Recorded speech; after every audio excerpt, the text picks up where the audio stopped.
புன்னவனத்தினில பெடக்குயில் கூவையில உன்னுடைய வேதனைய நான் அறிஞ்சேன்.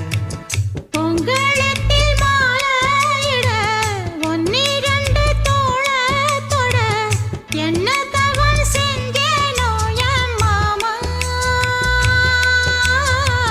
வண்ணக்கிளி கையத்தொட சின்ன சின்ன கோலமிட உள்ள மட்டும் வழியே நானே உள்ள மட்டும் வழியே நானே.